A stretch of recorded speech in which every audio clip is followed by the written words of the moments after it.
오늘 우리에게 주신 말씀이 욥기 42장 10절입니다. 욥이 친구들을 위하여 기도할 때 여호와께서 욥의 공경을 돌이키시고 여호와께서 욥에게 이전 모든 소유보다 갑절이나 주신지라. 아멘. 욥기서를 보면 행복하게 가족들과 만족하면서 살고 있던 욥에게 고난이 닥치게 됩니다. 욥은 이 고난의 긴 터널의 시간을 보내면서 욥이 이전보다 훨씬 더 성장하는 욥의 모습을 보게 돼요. 왜 하나님은 고난을 허락하시면서까지 욥에게 이렇게 하셨을까요? 먼저는 하나님은 하나님 자신과 욥의 사이에서 더욱더 깊은 관계를 원하셨습니다. 하나님과 욥 사이에 어떤 불순물도 허락하지 않으시고 철저히 회개를 통해서 온전히 하나님과 관계를 맺도록 인도하셨습니다. 그리고 하나님은 욥의 인생 가운데 욥이 안주하지 않도록 하나님의 나라의 사명을 감당하도록 인도하셨습니다.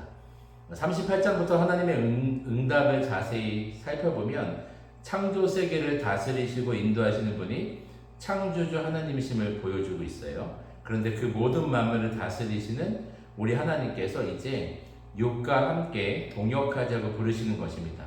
하나님의 일하시는 방식은 바로 하나님의 사람들과 함께 일하시는 것을 보게 돼요. 하나님은 절대로 우리를 가만 놔두지 않으십니다. 하나님께서 일하시고 그 계획 안으로 우리에게 사명을 주시고 또 그 사명을 감당할 수 있도록 우리를 이끌어 가십니다. 이 부르심에 응답하시는 여러분의 삶이 되시길 바라요. 하나님의 응답 이후에 처음 욥이 고백하는 말입니다. 2절에 보면 주께서는 못하실 일이 없사오며 무슨 계획이든지 못 이루실 것이 없는 줄 아오니. 이제 그 부르심에 응답하는 욥의 고백을 보게 됩니다.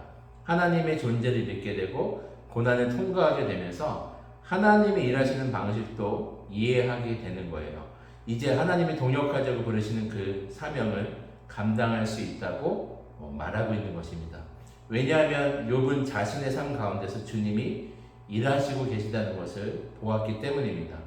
하나님이 일하시고 최선의 길로 인도하심을 보았기 때문에 이제 앞으로 남은 인생을 주의 사명을 감당하도록 고백하고 있는 욥의 모습을 우리는 보게 됩니다. 5절과 6절에서 그리고 욥이 회개하고 다시금 하나님의 은혜가 회복됨을 말해주고 있습니다. 7절에서는 하나님은 엘리바스에게 직접 말씀하시면서 욥의 말같이 옳지 못하다고 말씀하십니다. 하나님은 대놓고 욥의 편을 들어주고 계시고 하나님은 욥의 새 친구가 잘못했다고 혼내고 계십니다. 그래서 8절에 보면 하나님은 욥에게 이렇게 말씀하세요. 내 종 욥이 너희를 위하여 기도할 것인즉 내가 그를 기쁘게 받으리니 너희가 우매한 만큼 너희에게 갚지 아니하리라. 하나님은 욥을 용납하시고 사랑하신 것처럼 마치 욥에게 새 친구를 품어야 하는 것처럼 받아들이라 라고 말씀하시는 장면입니다. 친구들은 욥을 힘들게 하였고 또 그들의 방식과 말이 분명히 하나님도 인정하실 만큼 틀렸었고 잘못됐던 일이었습니다. 이 새 친구들을 멀리할 수 있는 명분과 근거가 있지만 우리 하나님은 욥에게 품으라고 하시고 오히려 기도하라라고 말씀하시는 겁니다. 10절에도 욥이 친구들을 위하여 기도할 때 여호와께서 욥의 공경을 돌이키시고 여호와께서 욥에게 이전 모든 소유보다 갑절이나 주신지라. 그러면 하나님 욥에게 갑절의 축복을 주실 때가 언제입니까? 바로 새 친구들을 품고 기도할 때 주신 것입니다. 욥의 삶의 고난을 통해서 하나님을 더 깊이 알고 만나게 되니까 하나님께서 자신을 용납하시고 품으신 것처럼 이제 새 친구들을 위해서 기도할 때에 하나님이 갑절로 복을 주신 것입니다. 욥을 통해서 교회의 모습을 보게 돼요. 하나님이 욥을 만나주시고 욥에게 사명을 주시고 그 사명을 이루는 공동체, 즉 서로 생각이 다르고 실수도 하고 때로는 하나님의 뜻과 다른 생각을 내기도 하지만 함께 품고 서로 기도하고 함께 같이 사명을 이루도록 하나님의 일하심이 나타나는 것이 바로 여러분 교회입니다. 하나님은 욥을 통해서 이러한 공동체를 이루시고 그 사명을 감당하도록 부르신 것입니다. 개인의 부르심에서 공동체로 나아가는 단계까지 우리는 보게 돼요. 11절을 보면 마치 교회 공동체의 모습처럼 보여집니다.